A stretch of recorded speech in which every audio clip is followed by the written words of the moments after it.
Hi friends, chapter 2 નો video હું record કરતી હતી અને વચ્ચે ફોન સ્વિચ ઓફ થઈ ગયો તો એક ટોપિક બાકી રહી ગયો છે તો એનો સેકન્ડ વિડીયો રેકોર્ડ કરી છું. ચલો જોઈ લઈએ.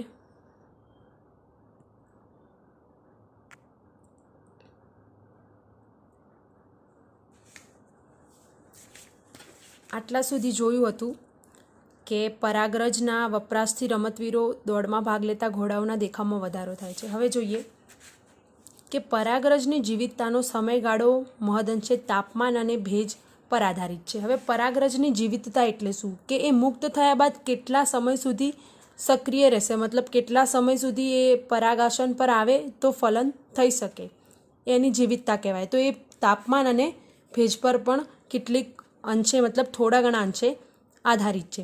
હવે યાદ રાખો કે ઘઉં અને ચોખામાં પરાગરજ મુક્ત થયા બાદ 30 મિનિટમાં જીવિતતા ગુમાવે છે. અહીંયા બધું એનસીઆરટીની જ લાઈન લખેલી છે, યાદ રાખજો.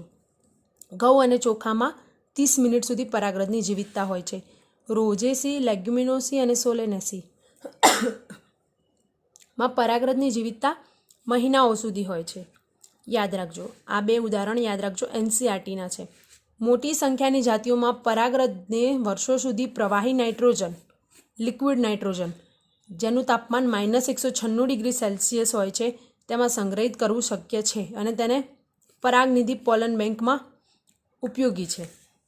હવે યાદ રાખજો, ઘણીવાર એમસીક્યુમાં આપી દે છે કે -196 છે. આ જે રકમ જે છે એ સેલ્સિયસનું મૂલ્ય છે, +273 કરો તો 77 કેલ્વિન, મતલબ કે પ્રવાહી નાઇટ્રોજનનું તાપમાન -196 સેલ્સિયસમાં અને 77 કેલ્વિનમાં. આ યાદ રાખજો. હવે લઘુબીજાણુ જનન અને પુંકેસર એટલે કે નરપ્રજનન અંગવાળો ભાગ પૂરો થયો. હવે જાયાંગ, મહાબીજાણુધાની અને ભ્રૂણપુટ એટલે કે સ્ત્રી પ્રજનન રચનાવાળો ભાગ જોઈએ. આ જે મેં અહીંયા આકૃતિ આપી છે એ લાક્ષણિક ઉદ્ધવમુખી અંડકની છે, બુકમાં આપેલી છે. હવે જોઈએ કે આ એક ખાસ વસ્તુ મેં આગળ પણ કહ્યું હતું કે જાયાંગ એટલે સ્ત્રી કેસર થાય, એ યાદ રાખજો. પ્રત્યેક સ્ત્રી કેસર 3 પ્રકાર, મતલબ તેમાં 3 ભાગ આવેલા હોય છે: પરાગાસન, પરાગવાહિની અને બીજાશય. જોઈએ, એક પરાગાસન, પરાગવાહિની અને બીજાશય તો અંડાશય, ને આ તો પુષ્પાસન છે. યાદ રાખજો, પરાગનલિકા એ પુંકેસર મતલબ નર પ્રજનન અંગવાળો ભાગ છે અને પરાગવાહિની સ્ત્રીકેસર એટલે માદા પ્રજનન અંગવાળો ભાગ છે. તો 3 ભાગ ધરાવે છે: પરાગાસન, પરાગવાહિની અને બીજાશય. પહેલું પરાગાસન, પરાગરજ માટેનું ગ્રાહી સ્થાન છે. આ બધા એનસીઆરટીના જ વાક્યો છે કે પરાગાસન એ પરાગરજ માટેનું ગ્રાહી સ્થાન છે. બીજું પરાગવાહિની, પરાગાસનની નીચે આવેલ લંબાયેલો પાતળો ભાગ જેને પરાગવાહિની કહે છે. તલસ્થ ફૂલેલો ભાગ બીજાશય. હવે આમાં જ એનસીઆરટી એક વાક્ય આપ્યા છે 2-3 કે બીજાશયની અંદર બીજાશય પોલાણ આવેલું હોય છે. આ પણ વાક્ય યાદ રાખજો કે જે બીજાશય હોય આ અહીંયા પોલાણ આવેલું હોય છે, જેને બીજાશય પોલાણ કહે છે. પછી જરાયુ નામની જે રચના છે એ બીજાશય પોલાણની અંદર આવેલી હોય છે અને જે મહાબીજાણુ જે ધાની છે એ જરાયુ પરથી ઉદ્ભવે છે અને જે મહાબીજાણુ ધાની છે એને સામાન્ય રીતે અંડક કહે છે. આ યાદ રાખજો, મહાબીજાણુ ધાનીને સામાન્ય રીતે અંડક કહે છે. અહીંયા હેડિંગમાં પણ મેં લખ્યું છે. આ વાક્ય ખાસ યાદ રાખજો કે મહાબીજાણુ ધાની જરાયુ પરથી ઉદ્ભવે છે. હવે બુકમાં આપેલું છે કે સ્ત્રીકેસરની સંખ્યાના આધારે પ્રકાર તો 2 છે. એક સ્ત્રીકેસરી એટલે કે એક જ સ્ત્રીકેસર હશે અને બહુ સ્ત્રીકેસરી એટલે કે એક કરતાં વધારે હશે. તો એનું ઉદાહરણ છે અફીણ. આ એનસીઆરટીનું જ ઉદાહરણ છે, યાદ રાખજો, ખૂબ જ મહત્વનું. સ્ત્રીકેસરના જોડાણના આધારે પ્રકાર તો તેના 2 પ્રકાર: મુક્ત સ્ત્રીકેસરી અને યુક્ત સ્ત્રીકેસરી. મતલબ સ્ત્રીકેસરો છૂટા છૂટા હોય અને અહીંયા જોડાયેલા હોય. એનું ઉદાહરણ છે ચંપો અને એને માઇકેલિયા કહેવાય.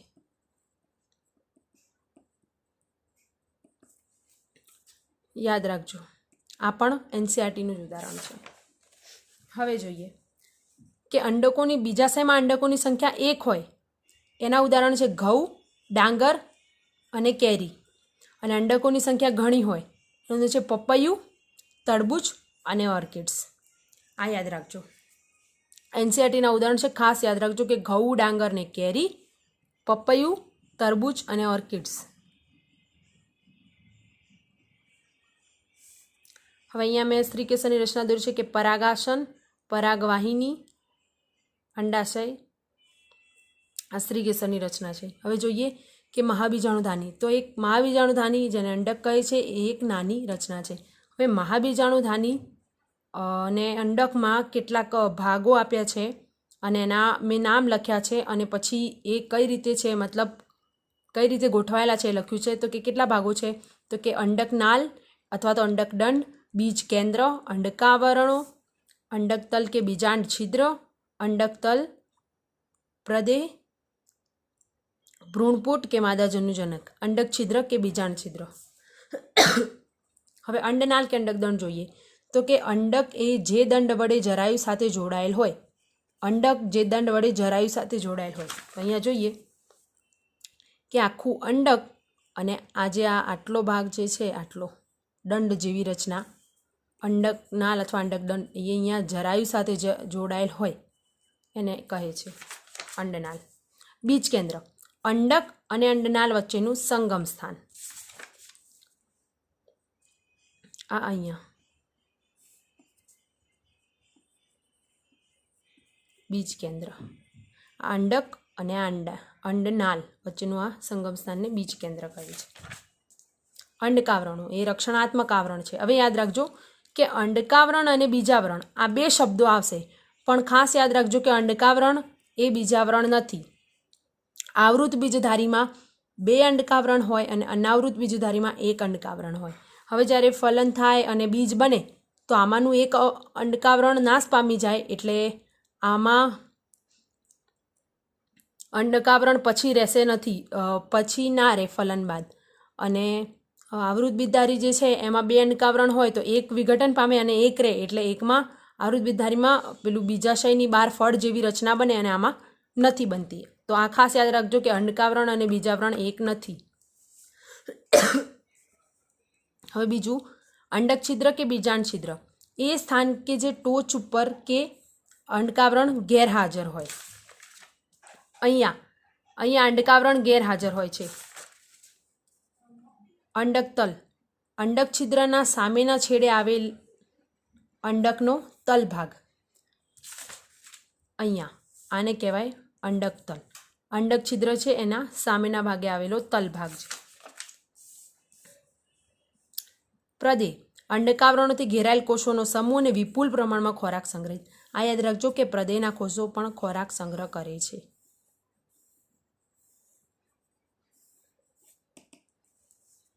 અને પોષક સ્તરના કોષો પણ ખોરાક સંગ્રહ કરે છે, જે પરાગરજને પોષણ આપે છે. અને પોષક સ્તરના કોષો બહુકોષ કેન્દ્રીય હોય છે, યાદ રાખજો. હવે ભ્રૂણપુટ અથવા માદાજન્યુજનક એન હોય. પ્રદેહની અંદર હોય અંડકનો સામાન્યત એક મહાબીજાણુમાંથી સર્જાયેલ એક ભ્રૂણપુટ હોય છે. અંડકમાં એક મહાબીજાણુમાંથી એક જ ભ્રૂણપુટ સર્જાય, યાદ રાખજો. અને ભ્રૂણપુટ એન હોય કેમ કે ભ્રૂણપુટના નિર્માણ પહેલાં અર્ધીકરણ થયેલું હોય છે. હવે જોઈએ ખૂબ જ મહત્ત્વનું અને એક સારો એવો ટોપિક મહાબીજાણુચનન, જે પૂર્વફલન ઘટના છે. હવે જોઈએ કે આ જે છે એ અંડક છિદ્રીય છેડો છે અંડક, અને એની પાસે આ પ્રદેહના કોષો અને અહીંયા પ્રદેહના કોષોની વચ્ચે પ્રદેહના કોષોને ઘેરે છે અને અહીંયા આવેલો હોય મહાબીજાણુ માતૃકોષ. હવે પછી શું થશે કે થોડા સમય માટે આવી દ્વિકોષીય રચના બનશે આની. આ એક મહાબીજાણુ માતૃકોષ છે જેને એમએમસી કહેવાય. આ અંડક છિદ્રીય છેડા બાજુ અને આ પ્રદેહના કોષો થોડા સમય માટે દ્વિકોષીય રચના બને, પછી થાય અર્ધીકરણ. જે 1ની સંખ્યા. હવે અહીંયા અર્ધીકરણ 1 અને 2 બંને આવી ગયા, 1 અને 2 બંને થશે. અર્ધીકરણ એવો શબ્દ વાપરું એટલે સમજી જવાનું કે અર્ધીકરણ 1 અને 2 બંને થશે. તો અર્ધીકરણ થાય એટલે 4 મહાબીજાણુ ચતુષ્ક સર્જાય અંડક છિદ્રીય છેડો, 4 મહાબીજાણુ ચતુષ્ક. હવે આ 3માંથી આ 4માંથી જે 3 જે છે એ અસક્રિય હશે, મતલબ આગળ કોઈ નહીં થાય એમનું. એ આ જે સક્રિય હશે એ આ 3માંથી પોષણ લઈ લેશે અને આ એકનું આગળ થશે. એકમાંથી અહીં પહેલા નંબરનું સંભાજન થયું, 2 થયા, પછી વળી સંભાજન થયું, 4 બન્યા, પછી ફરી સંભાજન થયું, 3 સંભાજન 3, આવી રીતે 8 બની ગયા. હવે યાદ રાખો કે આ જે 3 સંભાજન થાય છે 3ની સંખ્યામાં એ મુક્ત કોષ કેન્દ્રીય વિભાજન છે. મતલબ કે કોષ કેન્દ્રનું વિભાજન થઈ ગયું પણ પછી તેના ફરતે કોષ દિવાલ આવતી નથી, એટલે આ મુક્ત કોષ કેન્દ્ર વિભાજન છે. આ ખાસ યાદ રાખજો ને, એનસીઈઆરટીમાં આનો ઉલ્લેખ છે. હવે આગળ શું થશે કે 3 કોષ કેન્દ્રો આવી રીતે ગોઠવાઈ જશે, પછી વચ્ચે 2 અને 3 અહીંયા. તો યાદ રાખજો આ અંડક છિદ્રીય છેડા પાસે આવી રીતે અંડકોષ ને 2 સહાયક કોષો, પછી આ કેન્દ્રસ્થ કોષ અને આ કેન્દ્રસ્થ કોષ કેન્દ્ર અને આ પ્રતિધ્રુવીય કોષો આવી રીતે. પછી આગળ થોડું વિભેદન થઈ અને આ જ આકૃતિ જે છે પણ આવી રીતે ઊંધી લખી છે. પ્રતિધ્રુવીય કોષો આવી રીતે, પ્રતિધ્રુવીય કોષો અહીંયા ઉપર લખ્યા છે એટલે આ અંડક તલીય છેડો થઈ ગયો. અને નોર્મલ છે કે જે અંડકોષ જે છે એ અંડક છિદ્રીય છેડા પાસે જ આવવું જોઈએ, કારણ કે ત્યાં જ જગ્યા હશે કે નરજન્યુ આવી શકે અને જોડાય. વચ્ચે ધ્રુવીય કોષ કેન્દ્રો જે પછી જોડાશે અને એક નરજન્યુ આની જોડે જોડાશે અને ભ્રૂણપોષ બનશે, એ બધું આગળ આવશે. પછી કેન્દ્રસ્થ કોષ, અંડકોષ, સહાયક કોષ. યાદ રાખજો સહાયક કોષ પાસે એક તંતુમય પ્રસાધન નામની રચના હોય છે, તંતુમય પ્રસાધન, અને એ તંતુમય પ્રસાધન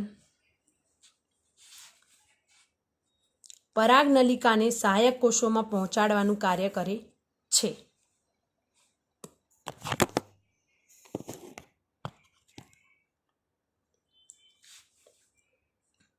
પરાગનલિકાને સહાયક કોષોમાં પહોંચાડવાનું કાર્ય તંતુમય પ્રસાધન કરે છે.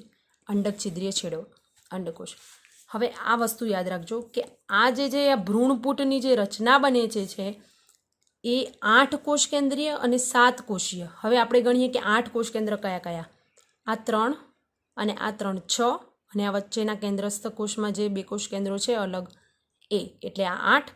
હવે 7 કોષો ગણીએ એટલે આ 3 કોષ, આ 3 કોષ અને એક વચ્ચેનો આ મધ્યસ્થ કોષ, એટલે આ 3, 3, 6 અને 7. યાદ રાખજો કોષ કેન્દ્રોની સંખ્યા 8, કોષો કેટલા કોષીય રચના તો 7.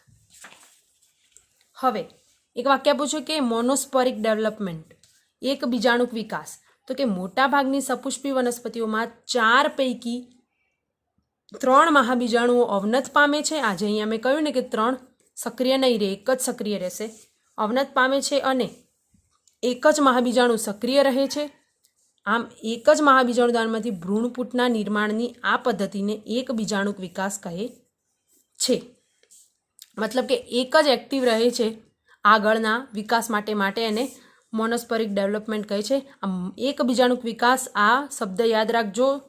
સંગત અસંગત વિધાનવાળા, ખરા ખોટા વિધાનમાં અથવા તો એ અને આર વાળા ક્વેશ્ચનમાં આવી શકે છે. તો એક બીજાણુક વિકાસને શું કામ એક બીજાણુક કહે છે એ પણ યાદ રાખજો કે એક જ મહાબીજાણુમાંથી ભ્રૂણપૂટનું નિર્માણ થાય છે.